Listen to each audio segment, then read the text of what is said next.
Hello student, आज हम लोग को पढ़ना है अलजेब्रा ऑफ द फंक्शन। मतलब फंक्शन पे अलजेब्रा किस तरीके से वर्क करता है। अलजेब्रा वर्क करने का मतलब है जैसे किसी दो फंक्शन को हम लोग ऐड कर रहे हैं या फिर दो फंक्शन को सब्ट्रैक्ट कर रहे हैं, मल्टीप्लाई कर रहे हैं, डिवाइड कर रहे हैं, वो सब चीजें किस तरीके से होती हैं वही हम लोग को पढ़ना है। लेकिन इन सभी प्रोसेस के लिए चाहे वो प्लस हो, सब्ट्रैक्शन हो, डिवीजन हो या फिर मल्टीप्लिकेशन हो, तो इन सभी प्रोसेस के लिए वो जो फंक्शन होना चाहिए वो रियल वैल्यूड फंक्शन है। अब हम लोग आज यही पढ़ने वाले हैं, algebra on function.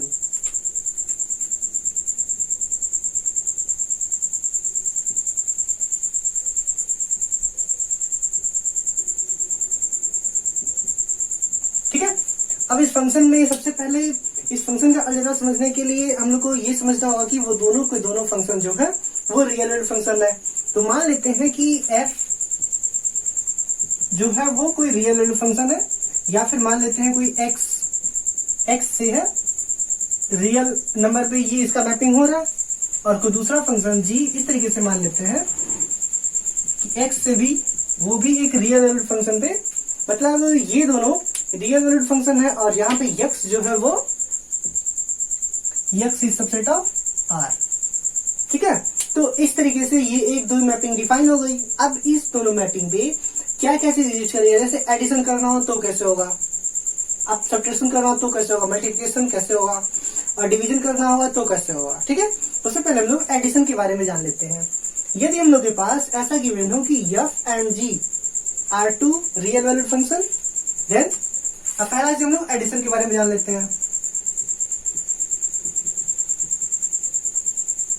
Addition of two function, addition of two function. ठीक है, अब इसके बारे में हम लोग इसका कहने का मतलब है कि दो फंक्शंस को एडिट करना, जब ये दोनों के दोनों फंक्शन कैसे हो, रियल वैल्यूड हो, तो ये किस तरीके से डिफाइन होगा, f plus g such that x to r, मतलब मैपिंग हो रहा है x से r में। अब इसको डिफाइन कैसे करेंगे, f प्लस g, अब इस x का कोई एलिमेंट लेंगे x, और ये चीज डिफाइन हो जाएगा f x plus g x. तो अब इस तरीके से जो डिफिनेशन होता है ये क्या कहलाता है, एडिशन ऑफ फंक्शन। मतलब टू फंक्शन को हम लोग एडिट कर रहे हैं, तो x की वैल्यू इसके साथ भी और इसके साथ भी, दोनों के साथ इस तरीके से इंक्लूडेड हो जाएगी। ठीक है, अब fx के पास आपके पास जो वैल्यू गिवन है वो पुट कर दीजिए, और gx के पास जो वैल्यू गिवन है वो पुट कर दीजिए, दोनों को इक्वेट कर लीजिए, f प्लस जी एक्स का वैल्यू फाइंड हो जाएगा। मतलब f प्लस जी को एडिट किया गया और x उसके एक वेरिएबल लेके x से उसको इक्वेट कर दिया गया। ठीक है, अब मान लीजिए इसी तरीके से सब्ट्रैक्शन हो गया।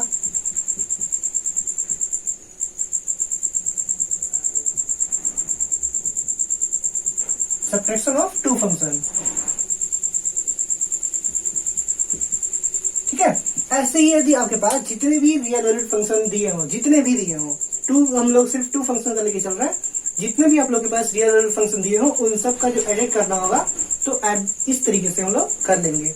अब मान लीजिए उसको सब्ट्रैक्ट करना है, सब्ट्रैक्ट करने में क्या होगा, डायरेक्टली बस ये चीज डिफिनेशन दिया हुआ है f माइनस जी, कहां से, एक x से, x भी एक जो रियल नंबर का थोड़ा सा पार्ट है, ठीक है, टू r, तो इसको भी सेम इस तरीके से डिफाइन कर देंगे, f minus g of x is equal to हो जाएगा f x minus g x. ठीक है, ये चीज क्लियर हो रहा है, मतलब सब्ट्रैक्शन में भी हम लोग इस तरीके से कर देंगे। अब मान लीजिए मल्टीप्लिकेशन,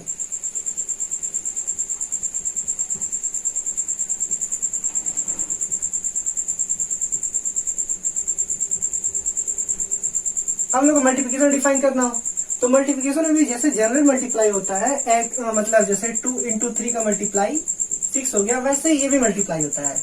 जैसे मान लीजिए कोई real valued function x f हो और कोई रियल वैल्यूड फंक्शन g हो, तो इन दोनों को जब मल्टीप्लाई करेंगे तो f g इस तरीके से रिप्रेजेंट करेंगे x। ठीक है, और फंक्शन का डिफिनेशन भी जस्ट ऐसे ही होगा, जैसे f g such that x to r, इस तरीके से डिफाइन होगा। इसको इवैल्यूएट इस तरीके से करेंगे, एफ एक्स और जी एक्स। अब कहीं कहीं एक और टर्म भी आता है, मल्टीप्लाई विथ स्केलर। स्केलर मतलब जैसे कोई भी क्वांटिटी, जैसे पहले सबसे पहले हम ये मान लेते हैं कि f एक फंक्शन है जो एक रियल वर्ल्ड फंक्शन है। अब इसमें मान लेते हैं अल्फा कोई टर्म है या फिर ए बी सी, इसमें से कोई मान ले सकते हैं। मान लेते हैं कि कोई स्केलर है, ठीक है। अब मान लेते हैं लेट अल्फा भी है स्केलर। तो क्या होगा, अब यदि आप लोग को ये तरीका दिया जाए अल्फा एफ, अब इस एक्स का जो फंक्शनाइज करना है तो ये जो अल्फा है ये बाहर चलाएगा, अल्फा ऑफ एफ एक्स, और फंक्शन जो है वो एक्स पे वर्क करने लगेगा। इस तरीके से रियल फंक्शन में ये होता है। और इस पॉइंट के लिए जैसे एफ एक्स फंक्शन को डायरेक्टली मल्टीप्लाई कर दिया जाए तो एफ एक्स और जी एक्स मिल गया, ठीक है।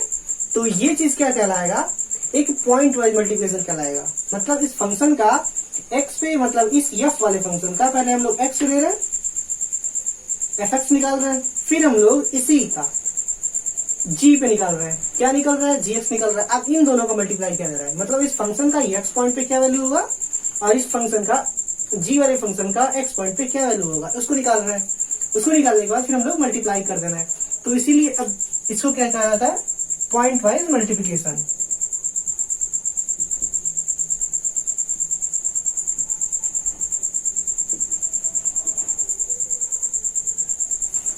ठीक है, आई थिंक ये चीजें समझ में आ गया होगा। वैसे ही मान लीजिए और डिवीजन के फॉर्म में हो, डिवीजन के फंक्शन को हम लोग इस तरीके से लिखते हैं, जैसे अभी थोड़ी पहले रेशनल फंक्शन के बारे में हम लोगों ने पढ़ा था। जैसे ये इस तरीके से f x upon g x, ये कौन से कैटेगरी में आ रहा था, रेशनल फंक्शन की कैटेगरी में आ रहा था। तो अब इसी तरीके से मान लीजिए यदि आपके पास कोई फंक्शन इस तरीके से दिया हुआ हो, f upon g of x, तो ये जब इस तरीके से डिफाइन होता है f x upon g x, तो ये ऐसे टाइप के स्ट्रक्चर को हम लोग क्या कहते हैं, जैसे एफ अपॉन जी फंक्शन को ही अपॉन में कर दिया गया, तो ऐसे टाइप के स्ट्रक्चर को कोशिएंट फंक्शन कहते हैं। क्या चीज, कोशिएंट।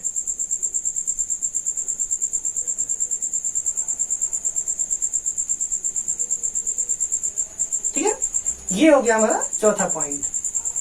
आई थिंक ये भी क्लियर हो गया होगा। मतलब कोशिएंट फंक्शन कैसे होगा, जब दो फंक्शन एक दूसरे के साथ अपॉन में हो, मतलब इसको ये भी कह सकते हैं एफ बाई जी, या फिर यहां पे लिख सकते हैं डिवाइड एफ बाई जी, मतलब एफ को डिवाइड कर रहे हैं जी से, तो ये वैल्यू आ रहा है।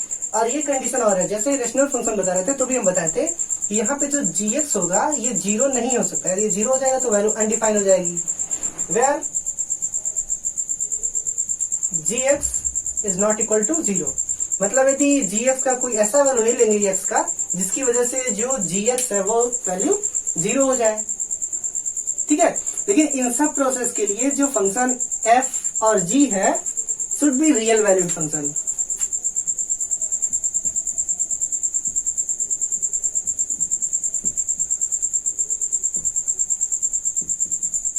ठीक है, एफ को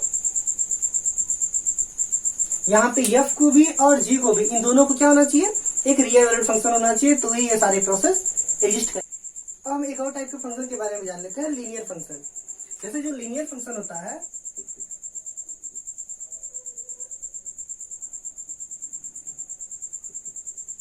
लीनियर फंक्शन, अब मान लेते हैं कि एफ कोई रियल वैल्यूड फंक्शन है, लेट यहाँ पे या फिर डिफिनेशन ही लिख लेते हैं, let f be A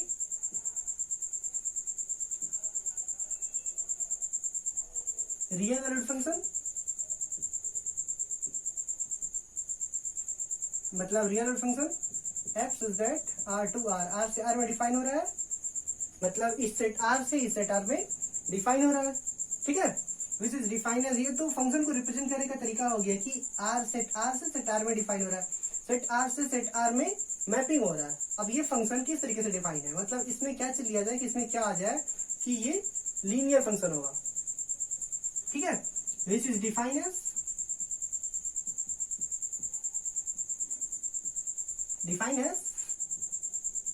F x is equal to m x plus c. ऐसा आप लोगों ने हाई स्कूल में भी देखा होगा कि लाइन का इक्वेशन इस तरीके से आ रहा था, where m and c is constant.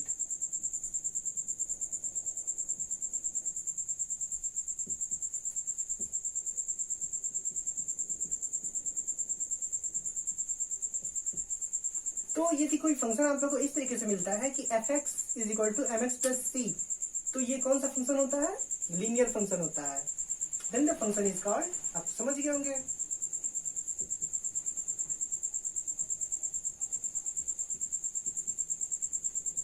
Called कैसा फंक्शन कहलाएगा फिर? Linear function.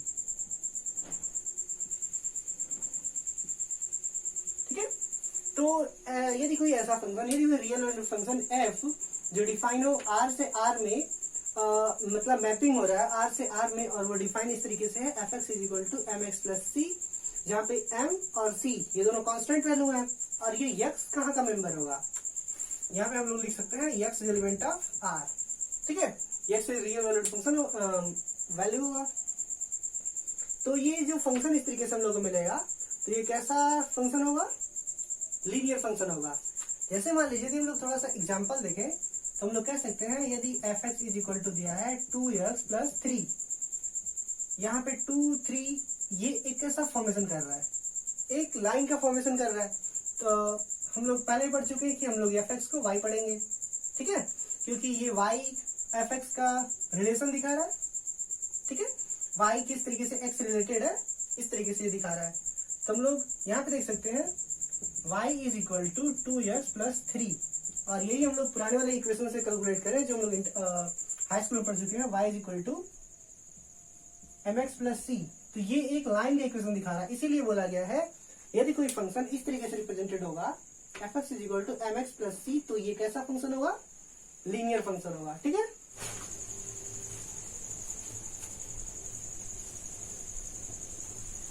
जैसे यहाँ पे देखा जाए, ये क्वेश्चन आप लोग के पास है, क्या है कि let f R to R, मतलब एफ सेट आर से आर में मैपिंग है, मतलब रियल ये फंक्शन है और जे भी एक रियल फंक्शन है, और ये डिफाइन किस तरीके से? F x is equal to x plus 1 और g x is equal to 2x minus 3। तुम लोग को फाइंड क्या करना है? फाइंड एफ प्लस जी, मतलब जो पीछे हम लोग अलजेब्रा फॉर्म में पढ़ चुके हैं फंक्शन का अलजेब्रा में, तो एफ प्लस जी हम लोग को फाइंड करना है, एफ माइनस जी फाइंड करना है, और एफ अपॉन जी मतलब इसका कोशिएंट फॉर्म फाइंड करना है, मतलब एफ बाई जी। तो लोग इसे सॉल्व देख लेते हैं। सॉल्व को आप लोग डायरेक्टली ऐसे अंडरस्टैंड कर सकते हैं, जैसे यदि ये अलजेब्रा फॉर्म में, मतलब यदि ये रियल वैल्यूड फंक्शन हो, तो रियल वैल्यूड फंक्शन होगा, हम देख चुके हैं एफ प्लस जी का मतलब होता है ऑफ एक्स, इसका मतलब होता है f x plus g x. Directly यही फॉर्म यहाँ पे हम यूज करेंगे। एक वैल्यू लेंगे, मान लेते हैं कोई वैल्यू एक्स है जो इस रियल नंबर का एलिमेंट है, मतलब x is element of R. ठीक है, अब आगे बढ़ते हैं।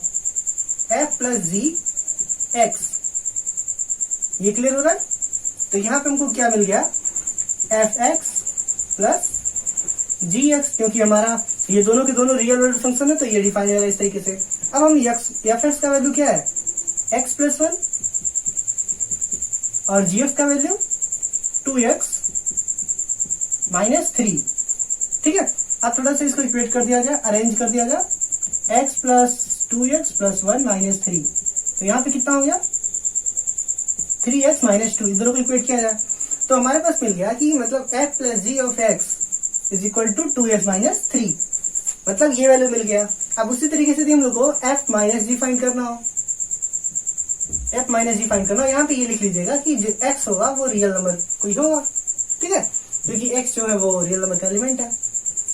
सेम इसी प्रोसेस से करना है कि जैसे F x minus g x, F x का वैल्यू रखें, एफ एक्स का वैल्यू एक्स प्लस 1, और जी एक्स का वैल्यू यहाँ पे साइन माइनस हो तो माइनस यहाँ पे इंक्लूडेड होगा यहाँ पे। ठीक है, तो माइनस ऑफ 2x माइनस 3। ठीक है, अब इसको थोड़ा सा इक्वेट कर लेते हैं, तो यहाँ पे x प्लस 1 इसका माइनस मल्टीप्लाई कर देते हैं, माइनस 2x प्लस 3। अरेंज कर लेते हैं x minus 2x plus 1 plus 3। अब इसको इक्वेट कर लिया जाए तो माइनस x प्लस 4। ठीक है, आई थिंक ये भी सब्ट्रैक्शन भी कैसे होगा ये भी समझ में आ गया। अब इसका देख लेते हैं कोशिएंट फॉर्म कैसे निकलेगा। कोशिएंट फॉर्म में भी हम वही काम करेंगे, जैसे यहाँ भी यही डिफिनेशन है, f by g such that are to R, ये भी यही फंक्शन को रिप्रेजेंट कर रहा है। ठीक है, यदि ऐसा होगा तो ऐसा भी होगा। ठीक है, जहां पे जी जो होगा वो 0 नहीं होगा, जी इज नॉट इक्वल टू 0। ठीक, अब देखिए इसको हम लोग कैसे लिखते हैं। अब ले लेते हैं, मान लेते हैं कि x जो है वो कोई एलिमेंट है रियल नंबर का, ठीक है। तो हम लोग डिफाइन करते हैं f/g ऑफ x। तो हम लोग के पास ये फॉर्मूला क्या पढ़ चुके हैं, fx/gx, ठीक है। अब यहाँ पे fx का वैल्यू क्या है, x+1 और gx का वैल्यू 2x-3। बट यहाँ पे एक और कंडीशन हम लोगों ने देखा था कि जहां पे gx जो था वो 0 नहीं था, मतलब ये वैल्यू 0 नहीं होनी चाहिए। अब ये थोड़ा सा सोच के बताइए कि ये जो क्वांटिटी है मतलब 2x-3 ये कब 0 हो सकता है, मतलब 2x-3 ये कब 0 होगा, जब इसको थोड़ा सा इक्वेट करें, x का वैल्यू निकाला है, यदि x का वैल्यू 3/2 होता है तो ये वैल्यू क्या होगा, 0 हो जाएगा। लेकिन 0 होना चाहिए, नहीं होना चाहिए, इसलिए ये not equal to this of होना चाहिए, where x is not equal to 3/2। यदि ये 3/2 के इक्वल होता है तो वैल्यू क्या हुई, ये 0 हो जाएगी और ये चीज क्या होगा, अनडिफाइन हो जाएगा, क्योंकि हम लोग को डिफाइन चाहिए, वैल्यू चाहिए इसका, ठीक है। तो ये हो गया आपका एडिशन, ये हो गया सब्ट्रैक्शन और ये हो गया कोशिएंट फॉर्म। इसी तरीके से मल्टीप्लाई भी कर सकते हैं, मान लीजिए fx और gx का मल्टीप्लाई करना है, मान लीजिए आप लोग को ये फाइंड करना है f(g) ऑफ x, तो यहाँ पे हो गया हम लोग के पास fx इंटू gx। अब डायरेक्टली इन सब का वैल्यू पुट कीजिए fx और gx का और वैल्यू निकल जाएगा, ठीक है। अब यहाँ पे ये वाला क्वेश्चन देखिए, ये थोड़ा सा डिफरेंट क्वेश्चन है, जैसे कह रहा है कि लेट f जो इस तरीके से बी ए फंक्शन, मतलब f एक फंक्शन है जो इस तरीके से इतने ऑर्डर पेयर इस ऑर्डर पेयर में डिफाइन है, ठीक है। तो जो डिफाइन इस तरीके से fx is equal to ax+b, ठीक है। फंक्शन इस तरीके से डिफाइन है कि fx is equal to ax+b for some integer value of a and b। मतलब हम लोग को क्या करना है, डिटरमाइन करना है a और b को, मतलब a का वैल्यू क्या होगा और b का वैल्यू क्या होगा, ठीक है। अब इस फंक्शन में हम लोग को डिफाइन करना है। अब ये बताया गया था, ये जो है ये सब का सब एक ऑर्डर पेयर को रिप्रेजेंट करता है। ऑर्डर पेयर मतलब क्या हुआ, यहाँ पे x हो गया और ये y हो गया, तो कोई ETC कोई फंक्शन डिफाइन करेगा, और ये भी कुछ फंक्शन है, मान लेते हैं इसको x1 y1, इसको x2 y2, समझ में आया। जैसे ये एक ऑर्डर पेयर को रिप्रेजेंट कर रहा है, तो यहाँ पे x का वैल्यू क्या हो गया, एक x का वैल्यू मिला। जब मान लेते हैं कि इस ऑर्डर पेयर को लेते हैं हम 1 और 1, तो ये किसके इक्वल टू होगा, x और y के। अब इन दोनों को कंपेयर करें, मतलब सिर्फ हम कंपेयर कर रहे हैं, जैसे हम लोग फंक्शन की डिफिनेशन में ही पढ़े थे कि f सच दैट f जो होता है इस तरीके से डिफाइन होता है order pair of x y such that, जो इस तरीके से डिफाइन था आगे, ठीक है। तो यही तो है फंक्शन का ऑर्डर पेयर 1 2 3 4 जितना मिला हुआ है, ठीक है। इसीलिए हम लोग ने कहा है कि जो ये चीज होगा वो x y इक्वलेंट होगा। हम लोग मान लिए कि x y के इक्वलेंट है, जहां पे y क्या था, y भी फंक्शन का x का फंक्शन था। हम लोग पिछली बार y को भी मान चुके हैं, y is equal to fx, मतलब y भी जो है वो फंक्शन है fx का। तो हम लोग ये चीज लिखें या फिर हम लोग ये लिख सकते हैं x f(x), ठीक है। इसमें भी नहीं प्रॉब्लम है और ये भी करेक्ट है, ये भी करेक्ट है, ठीक है। अब तो जो सूटेबल पड़ेगा वो लेके चलिएगा। अब यहाँ पे हम लोग कंपेयर करते हैं, कंपेयर कर ले तो हम लोग के पास एक वैल्यू मिला x इज इक्वल टू 1 और y इज इक्वल टू भी 1, ठीक है। इसमें भी मतलब fx इज इक्वल टू इसी को लिख सकते हम लोग, क्योंकि ये सेकंड क्वांटिटी fx भी है, या फिर y माने या फिर fx माने, ठीक है, क्योंकि y भी तो fx का फंक्शन है, मतलब y is equal to fx है। अब क्या करेंगे हम लोग, फंक्शन दिया हुआ है हमारे पास, fx जो है वो इस तरीके से है, हमारे पास दिया हुआ है कि f of x is equal to ax+b। अब ये वैल्यू जो है हम लोग के पास मिला हुआ है, इसमें पुट कर देते हैं, तो हम लोग के पास, इसी को हम लोग y भी सपोज कर सकते हैं ना। अब ये सारी वैल्यूज इसमें पुट कर देते हैं, हम लोग के पास y का वैल्यू मतलब fx का वैल्यू 1 मिला है, तो 1 is equal to a into 1, x को प्लस 1 पुट करना है प्लस b, कितना आ गया 1 is equal to a plus b। हम लोग मान लेते हैं इसको इक्वेशन नंबर फर्स्ट, ठीक है। अब इसी तरीके से सेम इसी मेथड से हम लोग ये करते हैं, देखिए अब सेकंड वाले ऑर्डर पेयर को लेते हैं, 2 और 3 को देखते हैं क्या आता है।